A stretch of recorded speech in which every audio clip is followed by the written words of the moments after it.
আসসালামু আলাইকুম। সুজাইয়া থেকে পালিয়েছে ইসরায়েলি আর্মি। গোলান মালভূমিতে ইসরায়েলের আর্টিলারি বাংকার ধ্বংস হিজবুল্লাহর হামলায়। সমগ্র গাজা থেকে সব ফিলিস্তিনিদের চলে যাওয়ার নতুন নির্দেশ জারি ইসরায়েলের। নতুন আদেশের পর রাস্তায় মারা যাচ্ছে শত শত পলায়নপর ফিলিস্তিনি। ইসরায়েলের জন্য স্থগিত করা অস্ত্রের চালান পাঠাচ্ছে যুক্তরাষ্ট্র। জনপ্রিয়তার আরেক দফা ধস বাইডেনের। ইসরায়েলের প্রধান শেরফডিক রাব্বি তার সম্প্রদায়ের প্রতি নির্দেশ দিয়েছেন ইসরায়েলের আদালত এবং নেতানিয়াহু সরকারের আদেশ অমান্যর। ভিডিভিউজ ইনফোটেনমেন্টে স্বাগত জানাচ্ছি আমি তাসনিম হোসাইন। আজ জানাবো প্রতিরক্ষা সংক্রান্ত গুরুত্বপূর্ণ কিছু খবর। সুজাইয়া থেকে পালিয়েছে ইসরায়েলি আর্মি। বুধবার ইসরায়েল আর্মি ঘোষণা দিয়েছে তারা আর সুজাইয়ায় আক্রমণ পরিচালনা করবে না। এর আগে সুজাইয়ার তাল আল হাওয়া এলাকায় তারা নির্বিচারে হত্যা করেছে ৩০ বেসামরিক ফিলিস্তিনিকে। সুজাইয়া থেকে ইসরায়েল আর্মি বুধবার পলায়নের আগে তাদের ওপর শেষবারের মতো মরণ আঘাত করে আল কুদস ব্রিগেডস। আল কুদস এবং কাসাম ব্রিগেডসের যৌথ আঘাতে দিশেহারা হয়ে ইসরায়েল আর্মি সেখান থেকে পালাতে বাধ্য হয়।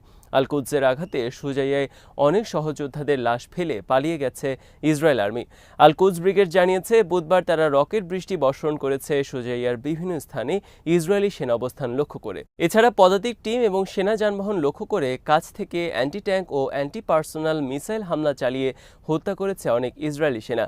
কয়েকটি স্থানে পুঁতে রাখা মাইন বিস্ফোরণ ঘটিয়ে হত্যা করা হয়েছে অনেক ইসরায়েলি সেনা এবং ধ্বংস করা হয়েছে ট্যাঙ্ক সহ সামরিক যানবাহন। কাসাম ব্রিগেড জানিয়েছে বুধবার তারা সুজাইয়ায় তাল আল হাওয়ায় ধ্বংস করেছে ইসরায়েলের ৩টি মার্কাভা ট্যাঙ্ক সহ আরও কয়েকটি সামরিক যানবাহন। প্রতিটি হামলায় ঘটনাস্থলে নিহত হয়েছে ইসরায়েলি সেনা। তাল আল হাওয়া এলাকায় বুধবার ইসরায়েলি আর্মি দিনভর পরিচালনা করেছে হেলিকপ্টার মিশন নিহত এবং আহত সেনাদের সরিয়ে নিতে।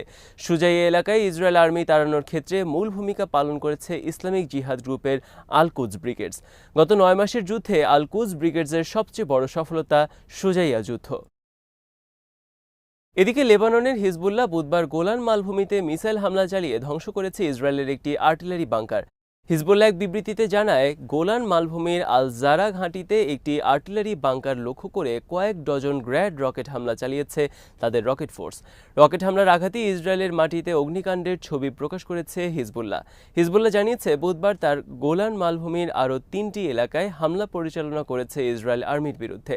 এছাড়া যুক্তরাষ্ট্র আর্মির সেন্ট্রাল কমান্ড বুধবার এক বিবৃতিতে জানিয়েছে তারা বুধবার লোহিত সাগরে ধ্বংস করেছে হুথিদের একটি সারফেস ড্রোন।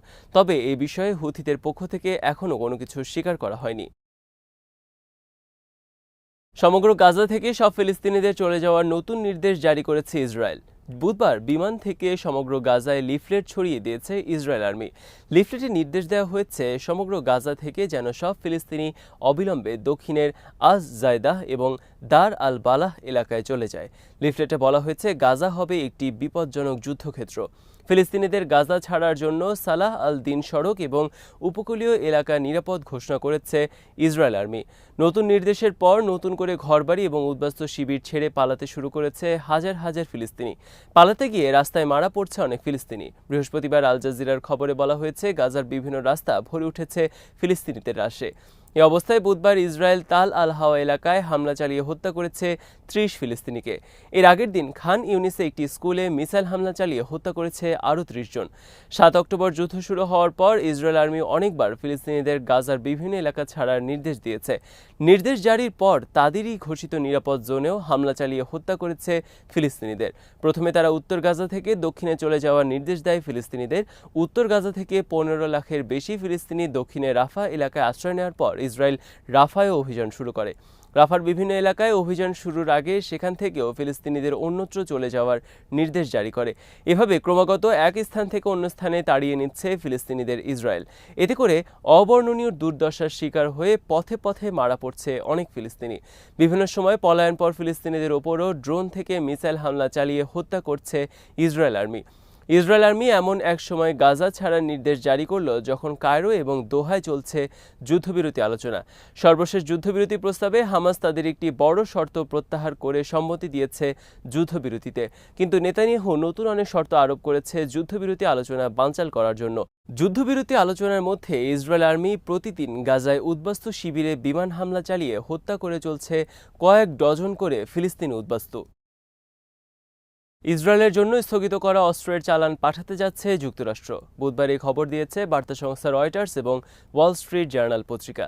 যুক্তরাষ্ট্রের আপত্তি উপেক্ষা করে রাফায় অভিযানের কারণে বাইডেন প্রশাসন মে মাসের শুরুতে স্থগিত করে ইসরায়েলের জন্য বোমা সরবরাহের একটি চালান, কিন্তু শেষ পর্যন্ত স্থগিতাদেশ তুলে নিল বাইডেন প্রশাসন। শিগগিরই এসব বোমা পৌঁছাতে যাচ্ছে গাজায় দখলদার ইসরায়েল আর্মির হাতে।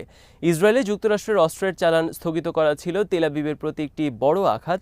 ওয়াশিংটনের পক্ষ থেকে অনেক চাপের মুখে বাধ্য হয়ে এই সিদ্ধান্ত নিয়েছিল বাইডেন প্রশাসন, কিন্তু এই সিদ্ধান্ত থেকে সরে আসার জন্য ইসরায়েলের উচ্চপদস্থ কর্মকর্তারা একের পর এক ওয়াশিংটন সফর শুরু করে। চালাতে থাকে ব্যাপক লবিং কার্যক্রম। শেষ পর্যন্ত অস্ত্রের চালান পেতে সফল হল ইসরায়েল। প্রকাশিত খবরে বলা হয়েছে, ইসরায়েলি লবিস্ট এবং ইসরায়েলি সমর্থকদের সাথে সম্পর্ক মেরামত করার অংশ হিসেবে বাইডেন প্রশাসন স্থগিতাদেশ তুলে নিয়েছে। ইসরায়েল আর্মি বলেছে, উত্তর ইসরায়েলে হিজবুল্লাহর বিরুদ্ধে অভিযানে এই বোমা খুব গুরুত্বপূর্ণ তাদের জন্য। গাজা যুদ্ধে ইসরায়েলের প্রতি অন্ধ সমর্থনের কারণে ধস নেমেছে বাইডেনের জনপ্রিয়তায়। আগামী নির্বাচনে প্রেসিডেন্ট পদ থেকে সরে দাঁড়ানোর দাবি উঠেছে নিজ দলের মধ্যে থেকে। এমনকি নভেম্বরের নির্বাচনের আগ পর্যন্ত তাকে আর প্রেসিডেন্ট পদের জন্য উপযুক্ত মনে করছে না অনেকে।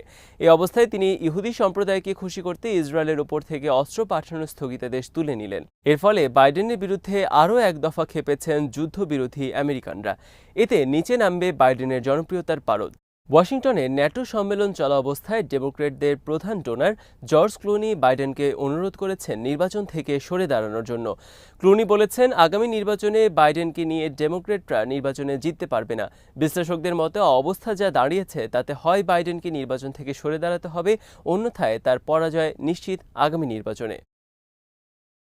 ইসরায়েলের প্রধান শেফার্ডিক রাব্বি তার সম্প্রদায়ের শিক্ষার্থীদের প্রতি নির্দেশ জারি করেছেন ইসরায়েল আর্মিতে যোগ দেওয়ার আদেশ অমান্য করার জন্য। তিনি শিক্ষার্থীদের উদ্দেশ্যে আনুষ্ঠানিকভাবে বুধবার বলেছেন, তোমরা প্রয়োজনে জেলে যাবে। ইসরায়েল সরকারের সমস্ত আর্থিক অনুদান বৃত্তি বাতিল করবে, কিন্তু তারপরও বাধ্যতামূলকভাবে আর্মিতে যোগ দেওয়ার আদেশ মানবে না। প্রধান রাব্বি আরও বলেন, যেই রাষ্ট্র বাধ্যতামূলকভাবে আর্মিতে যোগ দেওয়ার আদেশ দেয় সেই রাষ্ট্রের অস্তিত্বের কোনো অধিকার নেই। প্রধান শেফার্ডিক রাব্বি ডভ লান্দাও এক বিবৃতিতে বলেছেন, বাধ্যতামূলকভাবে ইসরায়েল আর্মিতে যোগ দেওয়ার আদেশ তাওরাত বিরোধী এবং তাওরাতকে ধ্বংস করার শামিল। ইসরায়েলের আদালতের রায় মেনে নেওয়া মানে ঈশ্বরের বিরুদ্ধে যুদ্ধ করা। প্রধান রাব্বি বলেছেন, ইসরায়েল আর্মি আমাদের বিরুদ্ধে যুদ্ধে নেমেছে, আমাদেরকে তারা ধ্বংস করতে চায়। ইসরায়েল আর্মি এবং ইসরায়েলের বর্তমান সরকার আমাদের বিপক্ষে। প্রধান শেফার্ডিক রাব্বি ডভ লান্দাও ইয়াশিবা হারেদি সম্প্রদায়ের প্রধান রাব্বিদের একজন। গত জুন মাসে ইসরায়েল আদালত হারেদি সম্প্রদায়ের শিক্ষার্থী সহ অন্যান্য যোগ্যদের প্রতি বাধ্যতামূলক আর্মিতে যোগ দেওয়ার আদেশ পাশ করে। এর আগে তাদেরকে বাধ্যতামূলকভাবে আর্মিতে যোগ দেওয়ার থেকে অব্যাহতি দেওয়া হয়েছিল, কিন্তু নেতানিয়াহু সরকার এই বিষয়ে সিদ্ধান্ত পরিবর্তনের জন্য আদালতকে চাপ দেয় এবং আদালত সরকারের পক্ষে রায় দেয়। এরপর ইসরায়েল সরকার হারেদি সম্প্রদায়ের জন্য ৩,০০০ শিক্ষার্থীদের আর্মিতে নিয়োগের কার্যক্রম শুরু করে। এর বিরুদ্ধে রাজপথে প্রতিবাদ বিক্ষোভ শুরু করে ইয়াশিবা সম্প্রদায়ের হাজার হাজার ইহুদি। বুধবার প্রধান রাব্বি তার সম্প্রদায়ের প্রতি আদেশ দিলেন ইসরায়েল আদালত এবং ইসরায়েল সরকারের আদেশ অমান্য করার জন্য। এর আগে হারেদি সম্প্রদায়ের প্রধান রাব্বিরা বলেছেন, প্রয়োজনে তারা সদল বলে ইসরায়েল রাষ্ট্র ছেড়ে অন্যত্র চলে যাবে, কিন্তু তারপরও আর্মিতে যোগ দেবে না। প্রধান শেফার্ডিক রাব্বি জানান, বুধবার হারেদি সম্প্রদায়ের প্রধান নেতার প্রতি আহ্বান জানিয়েছেন সব সম্প্রদায়কে ঐক্যবদ্ধ হয়ে ইসরায়েল সরকারের আদেশ অমান্য করার জন্য। আজ এখানেই শেষ করছি। সমরাষ্ট্র প্রতিরক্ষা এবং কূটনীতির নানা তথ্য জানতে চোখ রাখুন বিরিভিউজ ইনফোটেনমেন্টে। চ্যানেলটি ভালো লাগলে সাবস্ক্রাইব করুন। সংযুক্ত থাকুন আমাদের ফেসবুক পেজে। আল্লাহ হাফেজ।